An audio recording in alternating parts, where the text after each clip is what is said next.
Now, one of the things that makes the FreqBox really unique is the hard sync feature. This is where I can reset the cycle of the VCO with whatever I'm playing. And that sounds complicated, but basically what it does is it makes the oscillator kind of match the pitch of what I'm playing.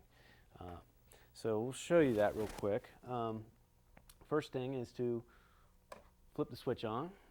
And now when I play notes, you notice that it's sort of following what I'm playing now. So the coolest thing about sync, though, is not just setting it up. I mean, you can use it for kind of a crude distortion effect.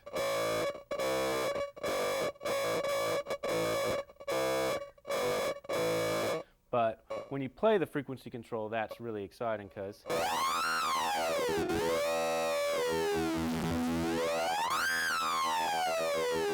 you hear how it sounds like I'm sweeping through the harmonics of the signals.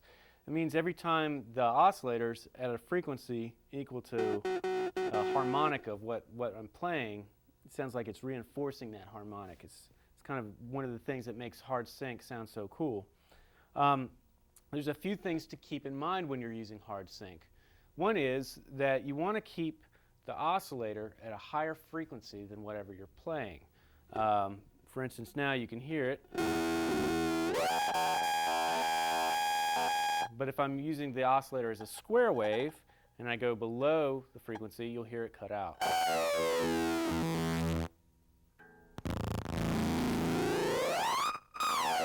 Now that's perfectly normal. It's just one of the things that you have to keep in mind when you're using this device.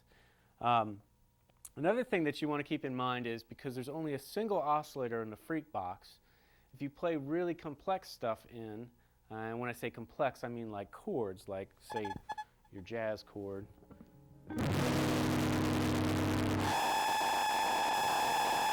Well, that doesn't really track individual frequencies within a chord. So your best bet is to play simple chords like fifths or to play single note lines.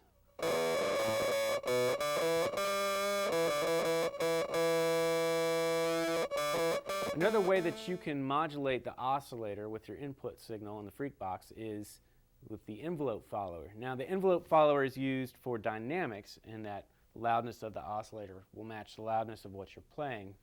You can also use that signal, though, to modulate the frequency of the oscillator. And that's done with this control, envelope amount. As I turn it up, I will apply more of the envelope follower signal to control the frequency of the oscillator.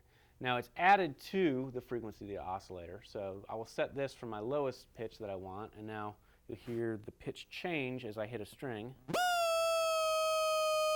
It's following the shape of the guitar note.